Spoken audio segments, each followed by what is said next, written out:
হাই সৰুকৈ এখন তামোলৰ বাগান বনাম বুলি ভাবিছিলোঁ আৰু আজি প্ৰায় আধা তামোল ৰোৱা হ'লে আজি দুদিন তিনিদিনমান ৰুলোঁ। এতিয়া তামোলৰ মাজে মাজে পাচলি দিয়া আছে, মই দেখাই আছোঁ। তামোলৰ মাজে মাজে ইয়াত আছে ভাত কেৰেলা আৰু বুটবুটি, মানে দাংবুটি, লেচেৰা বুলি কয় যে।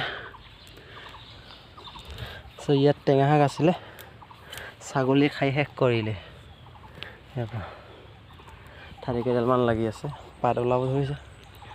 এয়া ভাত কেৰেলা, এয়া দাংবুটি আৰু ভাত কেৰেলা।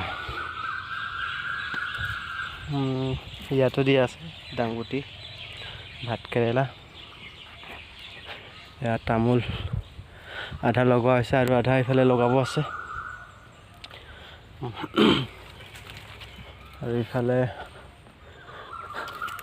জিকা আছে, গোল জিকা, এইটো লগাব লাগে। এইখিনি চাফা কৰা হ'লে লগাম। আৰু মাজে মাজে ইয়াত তিতা কেৰেলা দিয়া আছে, এইজোপা তিতা কেৰেলা, ভাত কেৰেলা। আৰু ইয়াৰ মাজে মাজে মাকৈ দিয়া আছে। মাকৈ গজি উঠা নাই। ইয়াৰ মাজে মাজে তামোলৰ পাতকেইটা ৰঙা পৰিছে, বৰষুণৰ অভাৱ, বৰষুণ নাই। এইফালে তামোল পূৰা ৰঙা পৰি গৈছে, বৰষুণ নাই, ৰঙা হৈ গৈছে। গোটেইকেইটা ৰঙা হোৱা নাই আৰু কিছুমান ৰঙা হৈছে। সেয়া